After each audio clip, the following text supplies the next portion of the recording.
के लोगों ने मन बनाया है कि जिस दल का आसमान छूता अहंकार है, इस बार बरेली वाले लोग उसको गिराने का काम करेंगे। वैसे आपका सुरमा भी केवल उत्तर प्रदेश नहीं बल्कि देश और दुनिया में जाता है, लेकिन इस बार बरेली के लोगों ने मन बनाया है कि बड़े बड़े भारतीय जनता पार्टी के लोगों को सुरमा लगा करके विदा करने का काम करेंगे। वैसे तो मैं अभी मंच पे जो सुना हूं, ये जो दूसरी तरफ दरार है, जो भाजपाइयों के अंदर दरार है, और सुनने में आ रहा है कि एक दूसरे को सुरमा लगा रहे हैं, मुझे पूरा भरोसा है कि इस बार समाजवादी पार्टी के प्रत्याशी ऐतिहासिक वोटों से जीत करके जा रहे हैं। ये 2024 का चुनाव हमारे आपके भविष्य के साथ साथ आने वाली पीढ़ी के भविष्य का भी चुनाव है, जहां हम किसान के, नौजवानों के, व्यापारियों के और आम लोगों के सवाल पर आपसे बातचीत कर रहे हैं। वहीं ये चुनाव संविधान बचाने का भी है। हमारा संविधान बचेगा तो लोकतंत्र बचेगा। कभी इस धरती पर समुद्र मंथन हुआ था, ये 2024 का चुनाव लोकतंत्र का, संविधान का मंथन का चुनाव है। बरेली की जीत को जानते हैं। वैसे लखनऊ वाले तो बहुत बार आए होंगे आसपास, लखनऊ वाले तो बहुत आए होंगे आसपास, लेकिन सुना है दिल्ली वाले आए, उन्हें पहले ही जानकारी हो गई, केवल 1 किलोमीटर में घूम करके चले गए।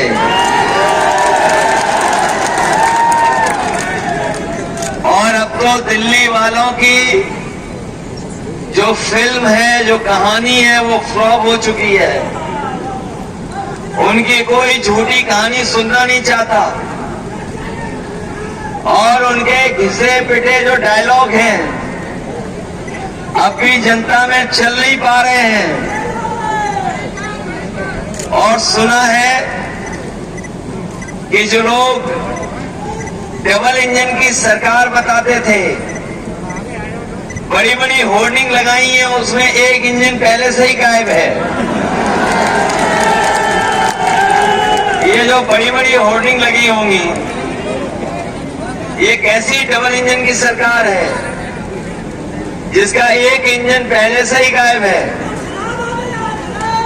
और जिसके लिए वोट मांगने आए हैं या वो आ रहे हैं, बताओ उनकी होर्डिंग पे कहीं तस्वीर दिखाई दे रही है आपको?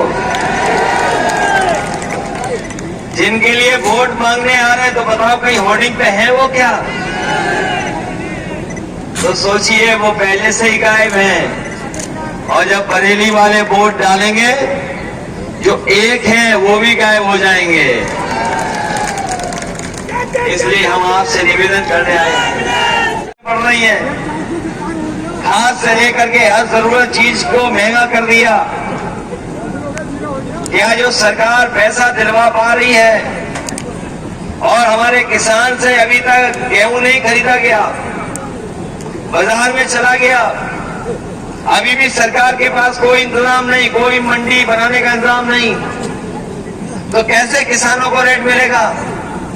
इसलिए हम लोगों ने कहा कि चाहे मंडी खुलवानी पड़े, चाहे संसाधन जुटाने पड़े, चाहे बजट का पैसा का इंतजाम करना पड़े, जहां एमएसपी का कानूनी अधिकार दिलाएंगे, वहीं अपने किसानों का कर्ज माफ कराने का काम भी इंडिया गठबंधन और समाजवादी पार्टी करेगी।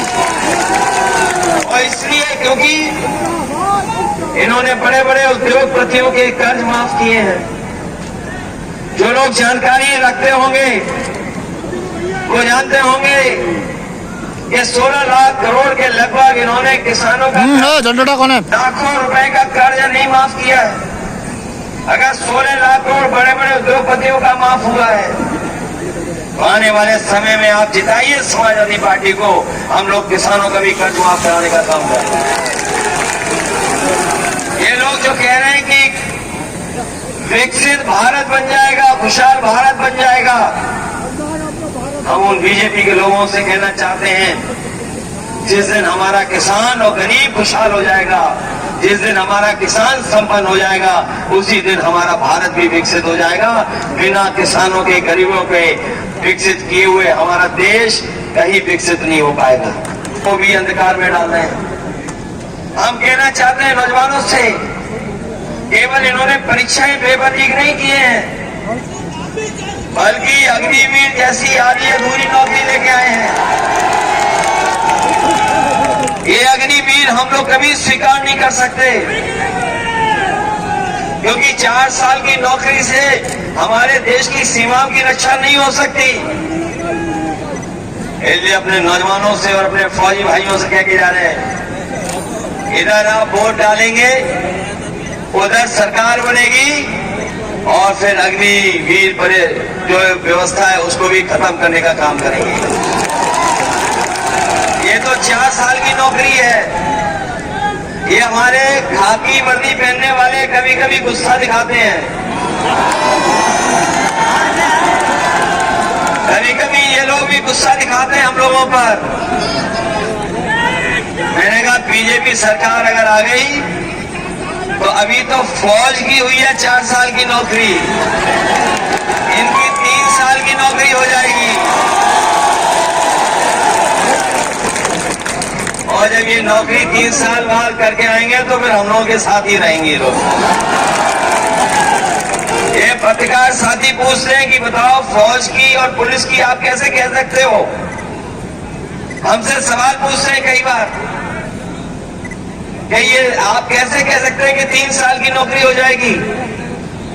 मैं उन्हें याद दिलाता हूं कि बताओ किसान भाइयों को क्या पता था कि 3 काले कानून आ जाएंगे? क्या किसान भाइयों को पता था? क्या हमारे फौजी भाई जो रिटायर्ड दिखाई दे रहे हैं, क्या इन्हें पता था कि अग्निवीर व्यवस्था आ जाएगी? और आप बरेली वाले बताओ, क्या आपको पता था कि आधी रात नोटबंदी हो जाएगी? क्या पता था आपको कि आधी रात नोटबंदी हो जाएगी? और यहाँ व्यापारी साथी भी आए होंगे जो जीएसटी देते होंगे, और ये भरोसा दिलाया गया था कि जीएसटी लागू होने के बाद व्यापार आसान हो जाएगा, कारोबार आसान हो जाएगा, सहूलियत मिलेगी। बताओ जीएसटी ने हमारे व्यापारियों को उलझा दिया कि नहीं उलझा दिया? इसलिए हम कहना चाहते हैं, ये भारतीय जनता पार्टी के लोग हैं, अचानक उठते हैं और पता नहीं क्या फैसला ले लेते हैं। इसलिए सावधान रहना। ये खाकी वर्दी वाले भी आपकी मदद करने जा रहे हैं। ये अलग बात है कि जब 100 नंबर चलाया था तो ठीक चल रही थी पुलिस। जब 100 नंबर चलाया था उस समय एकदम ठीक चल रही थी पुलिस, लेकिन जब से बीजेपी ने 100 को 112 किया, इन्हें भी लगा कि जब सरकार ने नंबर बढ़ा दिया तो हमें भी अपना रेट बढ़ा लेना चाहिए। बताओ रेट बढ़ गया कि नहीं बढ़ गया? रेट बढ़ा है कि नहीं बढ़ा है? और आप गिन लेना, हिसाब किताब लगा लेना। देश के जितने भी भ्रष्टाचारी हैं और जितने अपराधी हैं, भारतीय जनता पार्टी ने सबको अपनी गोदाम में रख लिया है। बताओ अपनी गोदाम में रख लिया कि नहीं रख लिया?